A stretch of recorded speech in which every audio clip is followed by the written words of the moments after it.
வானத்தையும் பூமியையும் உண்டாக்கின எங்கள் சர்வ வல்லமை உள்ள பிதாவே உம்மை போற்றுகிறோம். போற்றி போற்றி. எங்களை மீட்கும்படியாக இப்பூமியில் பிறந்து எங்களுக்காக தன் ஜீவனை கொடுத்த எங்கள் குமாரனாகிய இயேசு கிறிஸ்துவை உம்மை போற்றுகிறோம். போற்றி போற்றி. நித்தமும் எங்களை செம்மையான வழியில் நடத்தும் எங்கள் பரிசுத்த ஆவியானவரை உம்மை போற்றுகிறோம். போற்றி போற்றி. என்ன வந்திருக்க எல்லாத்தையும் வணக்கம் சொல்லி வரவேற்றுறோம். வணக்கம் வணக்கம். என்னடா வணக்கம் சொல்லிக்கிட்டு இருக்க? நம்ம வில்லுபாட்டு சைடில் வணக்கம் சொல்லிடுவோம். சொல்லிடுவோம். ஐயா அம்மாருக்கு வணக்கம், அம்மா அம்மாருக்கு வணக்கம், தாத்தா பாட்டிக்கு வணக்கம், என் தம்பி தங்கச்சிக்கு வணக்கம். ஐயா அம்மாருக்கு வணக்கம், அம்மா அம்மாருக்கு வணக்கம், தாத்தா பாட்டிக்கு வணக்கம், என் தம்பி தங்கச்சிக்கு வணக்கம். கூடி வந்திருக்கிற எல்லாருக்கும் நம்ம சக்கினா சபை சார்பாகவும் நமது வாலிபர் குழுவினர் சார்பாகவும் வணக்கம் வணக்கம் வணக்கம். தந்தனத்தம் என்று சொல்லியே வில்லிசை பாட, ஆமாம் வில்லிசை பாட வந்தருள்வாய் இயேசுநாதரே. தந்தனத்தம் என்று சொல்லியே வில்லிசை பாட, ஆமாம் வில்லிசை பாட வந்தருள்வாய் இயேசுநாதரே. அண்ணே இங்கே இத்தனை நேரம் வந்திருக்காங்களே, இத்தனை பேருக்கு நம்ம என்னென்ன செய்தி சொல்ல போகிறோம்? எல்லாருக்கும் வில்லுப்பாட்டு மூலமா நல்ல செய்தி தான் தம்பி சொல்ல போறோம். நாட்டில் எங்கனே நல்ல செய்தி இருக்கு. நியூஸ் பேப்பரை திருப்ப முடியலண்ணே. பைக்கில் வேகமாக சென்ற வாலிபர் மரணம்னே. காதலனே காதலிக்க மறுத்ததால் காதலன் காதலியை வெட்டி கொலை. டமால்டுமான்ங்க கேட்டால் ஃப்ரீ பெயின்ங்க. இந்த நேரம் முதல் போய் தடையிட்டே இருக்கான். கேட்டால் ரீல்ஸ்ன்றான், இன்ஸ்டாகிராம்ன்றான். டக்குங்க கேட்டால் மெசேஜுங்க. இதானே இந்த காலத்து வாலிபரோட நிலைமை. சரியா சொன்னனே. இதை பத்தி ஒரு பாட்டு பாடுறோமானே. கதை ஒண்ணு சொல்ல வந்தேங்க, ஆமா அத காது கொடுத்து கேட்டு பாருங்க. ஐயா அம்மா கதை ஒண்ணு சொல்ல வந்தேங்க, அத காது கொடுத்து கேட்டு பாருங்க. பேப்பரை திருப்புங்க, கொலை கொலை செய்தீங்க. பேப்பரை திருப்புங்க, கொலை செய்தீங்க. காதலி தற்கொலை, பூட்டுன வீட்டுல நகை கொலை, பார்க்கல பீச்சில் ரோட்டுல நாட்டுல பார்க்கும் இடமெல்லாம் ரவுடி தொல்லை. பேப்பரை திருப்புங்க, கொலை செய்தீங்க. பேப்பரை திருப்புங்க, கொலை செய்தீங்க. கதை ஒண்ணு சொல்ல வந்தீங்க, அத காது கொடுத்து கேட்டு பாருங்க. ஐயா அம்மா கதை ஒண்ணு சொல்ல வந்தீங்க, அத காது கொடுத்து கேட்டு பாருங்க. இப்படியாக cellphone, TV, social media, bike, இப்படிப்பட்ட உலக ஆசையில தான் இந்த காலத்து வாலிபர்கள் அடிமையா இருக்கிறாங்கப்பா. சரியா சொன்னீங்க. இதோட வெளிப்பாடு என்ன தெரியுமா? அதை இப்ப நம்ம பாடணுமே, வெட்டு குத்து கொலை தற்கொலை இதெல்லாம் தான். இதெல்லாம் மாற என்னதானே வழி இருக்கு தம்பி. கர்த்தருக்கு பிரியமானவன் அவருக்கு சித்தமானதை பாபிலோனிலும் செய்வான்னு பைபிள் வசனம் போட்டிருக்கு. பாபிலோன்னா என்னதுனே? பாவம் நிறைஞ்ச இடம் தான் தம்பி பாபிலோன். மனிதநேயமே இல்லாத நம்ம வாழ்றோமே இந்த பூமி தான் பாபிலோனானே. சரியா சொன்னீங்கண்ணே. இந்த பாவப்பட்ட பாபிலோன்லயும் நம்ம எப்படின்னா கர்த்தருக்கு பிரியமா வாழ்றது? இந்த பாவம் நிறைஞ்ச இடத்துலயும் கர்த்தருக்கு பிரியமா ஒரு மனுஷர் வாழ்ந்தாரு. அவரை பத்தி ஒரு பாட்டுல சொல்றேன், கேளுங்க. சொல்லுங்கண்ணே. சின்ன பையன் நல்ல பையன், அப்பாவுக்கு செல்ல பையன் யோசேப்பு.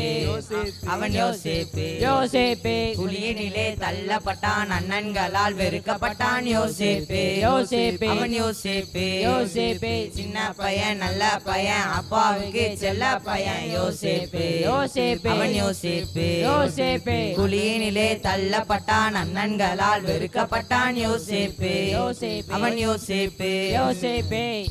இப்படியாக யோசேப்பு ஒரு எஜமானிற்கு விற்கப்பட்டான். ஆனா கர்த்தர் அவனோடு இருந்ததால அந்த வீட்டை ஆசீர்வதிச்சு அவனையும் உயர்த்தி வச்சாரு. நல்லதானே. ஆனா அப்பதான் வந்து பாரு ஒரு சோதனை. எஜமானுடைய மனைவி யோசேப்பு மேல கண்ணு வச்சு அவனை பாவம் செய்ய நெருக்கினாங்க. ஆனா யோசேப்பு கர்த்தருக்கு பிரியமில்லாததை நான் செய்வது எப்படி என்று தன் வஸ்திரத்தையும் விட்டு ஓடிவிட்டான். சூப்பர்ண்ணே. அத குறித்து ஒரு பாட்டு பாடிடுவோமா? பலவித சோதனையா யோசேப்பு கூடமிடப்பட்டானையா, பொன்னாக மாற்றி விட்டீர், புது இருதயம் தந்து விட்டீர். யோசேப்பு தலையை எண்ணெயினால் அபிஷேகம் செய்து விட்டீர். யோசேப்பு தலையை எண்ணெயினால் அபிஷேகம் செய்து விட்டீர். எங்கள் தேவன் நீர், எங்கள் ராஜா நீர், நாங்கள் போற்றிடும் எங்கள் கண்மலை நீர். எங்கள் தேவன் நீர், எங்கள் ராஜா நீர், நாங்கள் போற்றிடும் எங்கள் கண்மலை நீர். இப்படியாக சரி. யோசேப்போடு கர்த்தர் இருந்ததால இருந்ததால தனக்கு வந்த சோதனையும் சாதனையா மாத்திட்டாரு. சூப்பர்ண்ணே சூப்பர்ண்ணே சூப்பர்ண்ணே. யோசேப்பு கூட தேவன் இருந்தது போல நம்ம கூட தேவன் இருக்கணும்னா நம்ம என்ன செய்யணும்? அத பாட்டிலே பாடுறேன் கேளுங்க. ஆடுவனே. வாலிபரெல்லாம் மனம் திருந்திட வேண்டும். ஆமா. வேதத்தை தினமும் வாசிக்க வேண்டும். செல்போனை எல்லாம் தூக்கி எறிந்திட வேண்டும். பெற்றோருக்கு கீழ்ப்படிந்து வாழ்ந்திட வேண்டும். வாலிபரெல்லாம் மனம் திருந்திட வேண்டும். வேதத்தை தினமும் வாசிக்க வேண்டும். செல்போனை எல்லாம் தூக்கி எறிந்திட வேண்டும். பெற்றோருக்கு கீழ்ப்படிந்து வாழ்ந்திட வேண்டும். ராஜா வருகிறார் ஆயத்தமாவோம். ராஜா வருகிறார் ஆயத்தமாவோம். இயேசு வருகிறார் எதிர்கொண்டு செல்வோம். இயேசு வருகிறார் எதிர்கொண்டு செல்வோம். இப்படியாக சரி. எல்லாரும் டெய்லியும் பைபிள் வாசிக்கணும். வாசித்துருவோம். டெய்லியும் ஜெபம் பண்ணணும். பண்ணிடுவோம். அம்மா அப்பாவுக்கு கீழ்ப்படிந்து நடக்கணும். அதானே கஷ்டம். அதுல என்ன தம்பி கஷ்டம்? உனக்கு மட்டும் இல்லை, எல்லாருக்கும் புரியுற மாதிரி இப்போ தெளிவாக சொல்கிறேன் கேளு. சொல்லுங்கண்ணே. ஒரு பென்சிலும் ரப்பரும் இருந்துச்சான். அந்த பென்சில் ரப்பரை பார்த்து கேட்டுச்சான், நான் பண்ற தவறுகள்லாம் திருத்துறேன்னு ஒன்னு நீயே கரைச்சிக்கிறியே, அது எதுக்குன்னு. அதுக்கு அந்த ரப்பர் சொல்லிச்சான், என்ன படைத்தது நோக்கமே உன்னுடைய தவறுகள்லாம் திருத்துறதுதான், அதனால நான் கரைஞ்சாலும் நீ கவலைப்படாத அப்படின்னு சொல்லிச்சான். அப்படியானே. அதே மாதிரிதான் நம்மளுடைய பெற்றோரும் நம்மளுடைய ஆவிக்குரிய பெற்றோரும் தங்களோட வாழ்க்கையை கரைச்சி நம்மளுடைய தவறுகளை திருத்தி நம்மள அழகுபடுத்துறாங்க. ஓ, இப்ப எனக்கு புரிஞ்சிச்சுனே. இனிமே நானும் என் பெற்றோருக்கு கீழ்ப்படிஞ்சு வாழுவேனே. நாங்களும் கீழ்ப்படிவோம். இதே மாதிரி நீங்களும் தேவனுக்கு பயந்து தூய்மையா வாழ்ந்தா யோசேப்பை கர்த்தர் உயர்த்தி வச்சது போல உங்களையும் தேவன் உயர்த்தி வைப்பார். உங்களுடைய வாழ்க்கையும் இயேசுவுக்கு ஒப்பு கொடுங்க. அண்ணே, இந்த ஒப்பு கொடுக்கறத ஒரு பாட்டா பாடிடுவோமாண்ணே? பாடிடுவோம்ண்ணே. இந்த வாலிபம் என் இயேசுவுக்கே, என்னை தேடி வந்த நேசருக்கே. இந்த வாலிபம் என் இயேசுவுக்கே, என்னை தேடி வந்த நேசருக்கே. இந்த வாலிபம் என் இயேசுவுக்கே. இயேசுவை என் முன்னே வைத்துக் கொண்டேன். நான் இனி என் பின்னே நோக்க மாட்டேன். இயேசுவை என் முன்னே வைத்துக் கொண்டேன். நான் இனி என் பின்னே நோக்க மாட்டேன். இனி நான் அல்ல, என் இயேசுவே ஆள்கிறார். இனி நான் அல்ல, என் இயேசுவே ஆள்கிறார். இந்த வாலிபம் என் இயேசுவுக்கே, என்னை தேடி வந்த நேசருக்கே. இந்த வாலிபம் என் இயேசுவுக்கே. இப்பதானே என் மனசு சந்தோஷமா இருக்கு. எங்க மனசும் சந்தோஷமா இருக்கு. இந்த சந்தோஷத்தை கொடுக்கறதுக்காகத்தான் இயேசு கிறிஸ்து இந்த பூமியிலே பிறந்தார் தம்பி. இதை குறித்து ஒரு பாடலா பாடிடுவோமா? பாடிடுவோனே. பிறந்தார் பிறந்தார் வானவர் புவி மானிடர் புகழ் பாடிட பிறந்தார். வானவர் புவி மானிடர் புகழ் பாடிட பிறந்தார். இயேசு கிறிஸ்து பிறப்பை குறித்து கொஞ்சம் சொல்லுங்கண்ணே. சொல்லிடுவோம்.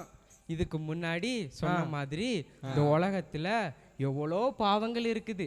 இந்த பாவம் எல்லாம் மன்னிக்கப்படணும் தான் பரிசுத்த தேவன் தம்முடைய ஒரே பேரான பரிசுத்த குமாரனான இயேசு கிறிஸ்துவ இந்த பூமிக்கு அனுப்பி மாட்டு தொழுவத்துல பிறக்க வச்சு 33 வருஷம் வாழ்ந்து கடைசியா நம்ம எல்லாருடைய பாவங்களுக்காகவும் சிலுவையில தன்னுடைய சொந்த ஜீவனையே தந்தார் தம்பி. ஐயோ, உயிரை கொடுத்துட்டாரா? அப்ப செத்துட்டாரானே? ஆமா தம்பி, நீ சொன்ன மாதிரி மரிச்சாருதான். ஆனா 3 நாளைக்கு அப்புறம் உயிரோட எழுந்து இப்பவும் நம்ம கூட இருக்கிறாரு தம்பி. அப்படியாண்ணே? அது மாத்திரம் இல்ல, இப்போவும் அவருடைய கல்லறை காலியாவே திறந்த வண்ணமா இருக்குது. சூப்பர்ண்ணே. இந்த இயேசுவை வேதாமத்துல வாழ்ந்த பல நபர்கள் தங்களுடைய வாழ்க்கையில ஏத்துக்கிட்டதுனால தான் அவங்க வாழ்ந்த இடத்துல சரி. ஆசீர்வாதமா இருந்தாங்க. அப்படியாண்ணே? அதே மாதிரி நாமளும் இந்த இயேசுவை நம்முடைய வாழ்க்கையில ஏத்துக்கிட்டோம்னா நாம இருக்கிற இடத்துலயும் பாவம் இல்லாமல் இருப்போம், ஆசீர்வாதமாவும் இருப்போம் தம்பி. சூப்பர்ண்ணே. சூப்பர்ண்ணே. இனிமே நாங்களும் அந்த இயேசு கிறிஸ்துவை எங்க வாழ்க்கையில ஏத்துக்கிட்டு இந்த உலகத்துல பாவம் செய்யாமலும் சந்தோஷமாகவும் ஆசீர்வாதமாகவும் இருப்போம்னே.